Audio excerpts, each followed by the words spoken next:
Bagi sahabat yang merupakan kaum milenial atau yang lahirnya di tahun 80 dan 90-an, mungkin mengira satelit memegang peranan penting dalam telekomunikasi global.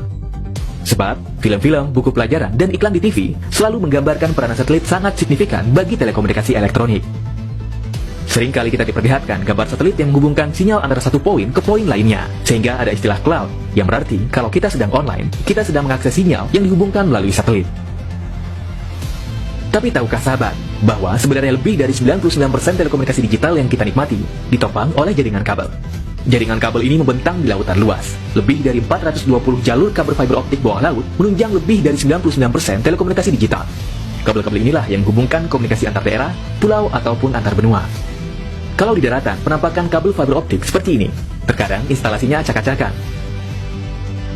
Kabel ini tersambung dengan menara-menara BTS, atau langsung ke jaringan telepon dan wifi bagi yang berlangganan. Dan jika ditelusuri, kabel-kabel ini akan bermuara ke tepi pantai, yang akan terhubung dengan jaringan kabel fiber optik bawah laut. Saat berada di lautan, kabel-kabel ini ukurannya akan relatif lebih besar. Kabel ini terdiri dari beberapa lapisan pelindung. Itu tergantung kedalaman laut yang dilewati oleh kabel fiber optik. Sahabat mungkin pernah mengalami internet tiba-tiba lemot, padahal sinyal penuh. Itu bisa saja karena jaringan kabel fiber optik bawah laut yang terputus karena jangkar kapal terseret jaring kapal nelayan atau terkena gigitan hiu. Suatu daerah atau wilayah biasanya ditopang oleh lebih dari satu jaringan kabel fiber optik. Jadi, ketika kabel terputus, masih ada backup jaringan yang lain, walaupun akan berpengaruh terhadap kecepatan internet. Tetapi terkadang, jaringan internet di suatu wilayah hanya ditopang oleh satu jaringan kabel bawah laut. 30 Maret 2016, 10 negara Afrika tiba-tiba tidak bisa terhubung dengan internet. Setelah diselidiki, ternyata salah satu dari kabel fiber optik bawah laut yang menghubungkan internet di wilayah tersebut terputus karena terseret jangkar kapal nelayan. Kabel ini bernama ACE, menghubungkan internet antara Eropa dan 10 negara Afrika di tepian barat. 10 negara Afrika ini tidak bisa terhubung dengan dunia luar selama lebih dari 2 hari. Proses perbaikan kabel fiber optik tidaklah mudah, karena sulit untuk mencari titik putusnya kabel. Dan yang kedua, posisi kabel yang berada di bawah lautan dibutuhkan peralatan khusus untuk memperbaikinya. Lalu, sejak kapan sebenarnya manusia menggunakan kabel yang berada di bawah lautan untuk telekomunikasi? Untuk itu, kita harus kembali kepada tahun 1842. Samuel Morse, penemu kode Morse dan pemilik perusahaan telegram, memutuskan untuk menguji coba instalasi kabel bawah laut di dekat kota New York. Kabel bawah laut ini dirancang agar bisa mengirim dan menerima pesan menggunakan mesin telegram.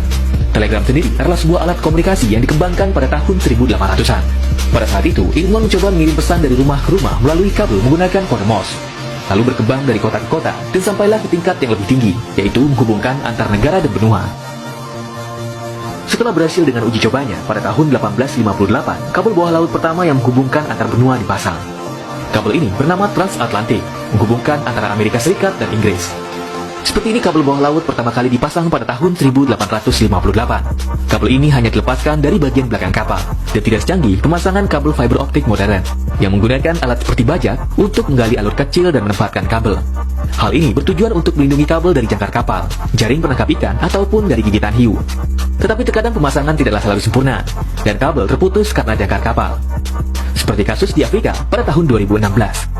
Kabel-kabel ini terus diperbarui tiap tahunnya. Umur rata-rata kabel fiber optik bawah laut adalah 25 tahun. Dan setelah kabel itu dipensiunkan, diganti dengan jaringan yang baru. Kalau dahulu di zaman telegram dan telepon, kabel bawah laut menggunakan tembaga. Dan sekarang adalah zamannya fiber optik. Fiber optik dikenal sebagai media telekomunikasi yang paling handal yang pernah ditemukan.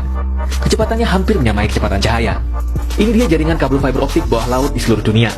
Dan ini jaringan kabel fiber optik bawah laut yang ada di Indonesia. Semua jaringan ini terkoneksi dengan jaringan di darat, lalu terhubung dengan menara-menara BTS, telepon rumah, dan wifi bagi yang berlangganan.